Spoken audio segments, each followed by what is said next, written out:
out of control. Housing, food, medical expenses, gas prices, you name it, are crushing households nationwide, threatening to kill any financial progress that hardworking families have achieved. This is especially taxing on one-income households. Is it time to say goodbye to being a stay-at-home parent? Not today. Why? The answer is simple. The daddy penalty. Hit that subscribe button and let's get into this. Articles have been circulating over the past decade asking if the single income household is dead. Some come to the conclusion that yes, it's dead. Some suggest that mothers have to enter the workforce in order to keep up with the ever-rising cost of living. Or that our standards have risen so high that moms have to leave the home to work in order to keep up with our needs. So, is it dead? Are stay-at-home moms a thing of the past? The average monthly expenses for a family of 5 in the US is around $7,400. That is almost $90,000 a year. Unless the income for your household is at least $90,000, you can't afford to live an average US lifestyle. The average salary is only $60,000. So it seems the answer is simple. No, you cannot live on one income. The average salary is $30,000 less than the average cost of living for a family of 5. It's obvious you can't afford an average life on one income, and definitely not the good life. But see, those two numbers are just that. Two numbers in a sea of facts. Specializing throughout history has given people the ability to be truly extraordinary at what they do.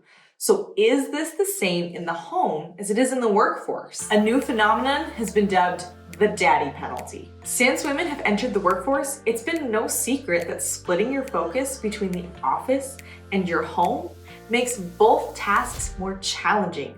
When you're at work, things get neglected at home, and when you're at home, things get neglected at work. Now that men are taking on more at home, they're finding the same to be true for them. Having obligations you have to rush home to turns to less face time in the office and less time to commit to your career.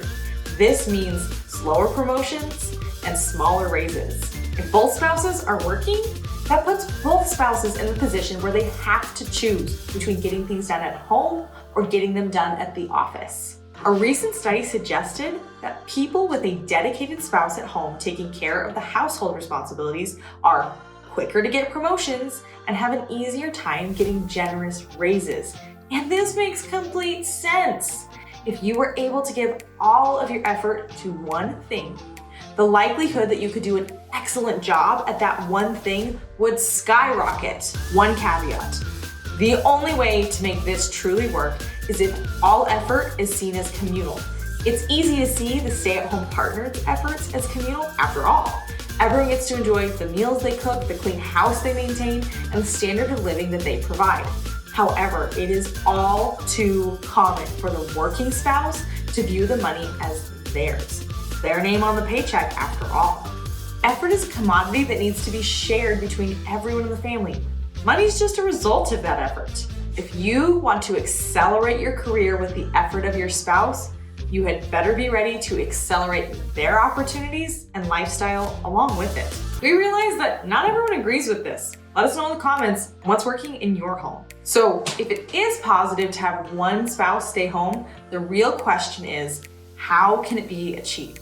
Having one partner stay home is a huge sacrifice in the short term while you wait for the progression of the working spouse's career. There are tons of reasons that parents choose to stay home with their children rather than being in the workforce. The incredible cost of childcare alone is one of the leading reasons that well-qualified women leave the workforce. I myself was a software engineer before we decided it was time for Casey to take over as the breadwinner and for me to take care of our children full-time. When the bills for our most recent child's birth came in the mail, it made me feel utterly irresponsible for being home with my little ones when there was so much to pay for.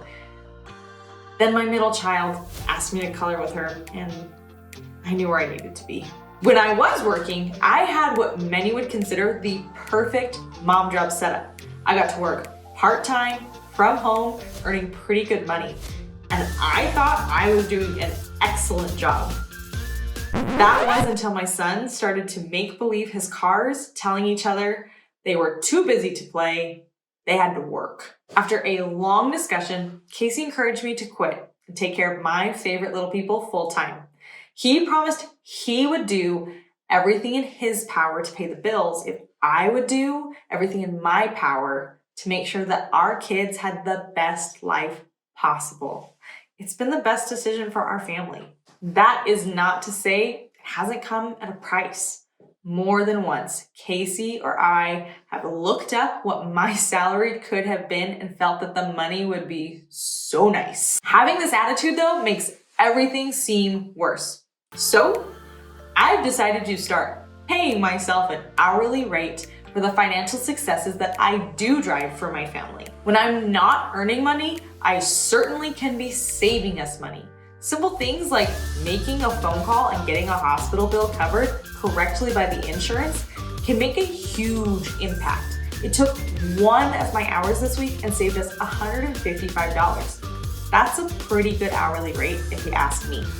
I am the controller of the cost of living for my family.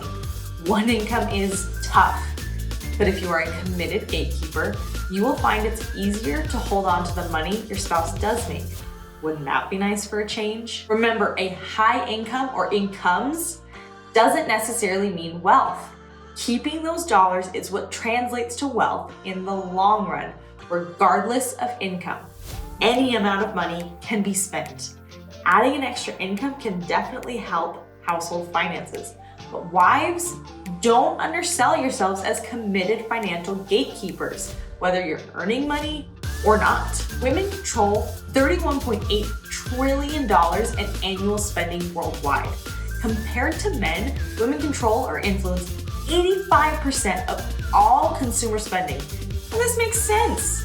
Even in homes where a woman chooses to work, generally speaking, she still takes on the mental load of making sure her children's physical needs are met. Johnny needs new shoes, mom takes him to the store to get some. Jane needs colored pencils for her class project, mom hops on Amazon and orders some. Vacuum breaks, guess who'll be deciding which new one to buy. When you do all the buying, you have great financial power. Power to make or break your family's financial future. And while you can't save yourself to wealth, you certainly can spend away your chance at it. It is just as important to make sure the money doesn't fly out the door as it is to make more money. Shop sales, make dinner at home, and say no to things you just don't need.